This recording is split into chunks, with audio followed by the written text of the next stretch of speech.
ഇന്നലെ മാധ്യമങ്ങളിലെല്ലാം വന്നിട്ടുള്ള ഒരു വാർത്തയുമായി ബന്ധപ്പെട്ടുകൊണ്ടുള്ള വിഷയത്തെ സംബന്ധിച്ചാണ് ആദ്യം നിങ്ങളോട് ഒരു ഗൗരവതരമായ കാര്യത്തെ സംബന്ധിച്ച് പറയാനുള്ളത്. ഒന്ന്, കണ്ണൂർ യൂണിവേഴ്സിറ്റിയിലേക്ക് ഇന്നലെ ബഹുമാനപ്പെട്ട ചാൻസലർ, ഗവർണർ പുതിയ സെനറ്റ് മെമ്പർമാരെ നോമിനേറ്റ് ചെയ്തിരിക്കുന്നു.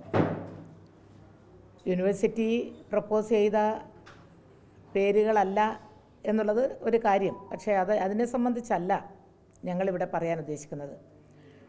തിരഞ്ഞെടുപ്പ് പ്രഖ്യാപിച്ചിരിക്കെ ഇത്തരത്തിൽ യൂണിവേഴ്സിറ്റിയിലേക്ക് പുതിയ കുറേ ആളുകളെ നാമനിർദ്ദേശം ചെയ്യുക വഴി യൂണിവേഴ്സിറ്റിയുടെ ചാൻസലർ ആയിട്ടുള്ള ബഹുമാനപ്പെട്ട ഗവർണർ നഗ്നമായ രീതിയിൽ തിരഞ്ഞെടുപ്പ് ചട്ടം ലംഘിച്ചിരിക്കുകയാണ്.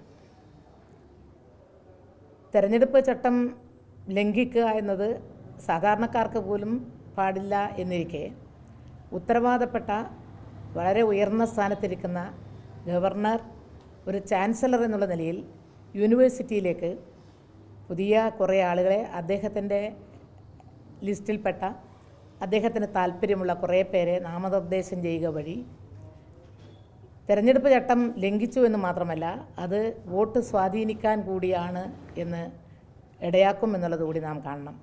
ഇതുകൊണ്ട് ഈ കാരണം കൊണ്ട് ഇതിനെ സംബന്ധിച്ച് കേരളത്തിലെ തിരഞ്ഞെടുപ്പ് കമ്മീഷൻ്റെ ചുമതല വഹിക്കുന്ന തിരഞ്ഞെടുപ്പ് കമ്മീഷനുമായി ബന്ധപ്പെട്ടു. അദ്ദേഹത്തോട് ഞങ്ങൾ ഈ കാര്യം പറഞ്ഞു എന്ന് മാത്രമല്ല, ഇത് അന്വേഷിക്കണമെന്നും ഈ നോമിനേഷൻ റദ്ദ് ചെയ്യണം, ഈ തീരുമാനം റദ്ദ് ചെയ്യണം എന്നും ഞങ്ങൾ ആവശ്യപ്പെട്ട് കഴിഞ്ഞു.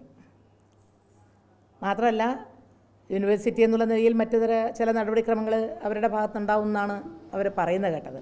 എന്തായാലും ഞങ്ങൾ ഇത് പ്രത്യേകിച്ചും സാധാരണഗതിയിൽ നമ്മളൊരു ഗവർണറിൽ നിന്ന് പ്രതീക്ഷിക്കുന്ന ഒന്നല്ല. അങ്ങേയറ്റം തെറ്റായിട്ടുള്ള ഒരു നിലപാടാണ് കേരള ഗവർണർ ചാൻസലർ പദവി ഉപയോഗപ്പെടുത്തിക്കൊണ്ട് എടുത്തിട്ടുള്ളത്. അത് തെറ്റാണ്, അങ്ങേയറ്റം പ്രതിഷേധാർഹമാണ്. ഇത് സ്ഥാപിത താല്പര്യം, തൻകാര്യം അല്ലെങ്കിൽ തൻ്റെ സ്വന്തം താല്പര്യം സംരക്ഷിക്കുന്നതിന് വേണ്ടി കൂടിയാണ് എന്നുള്ളത് കൃത്യമായും മനസ്സിലാക്കാൻ കഴിഞ്ഞിട്ടുള്ള ഒന്നാണ്. അപ്പോൾ ഇത് ഞങ്ങൾ പരാതി കൊടുക്കാൻ വേണ്ടി പോവുകയാണ്. അതാണ് ഒരു വിഷയം.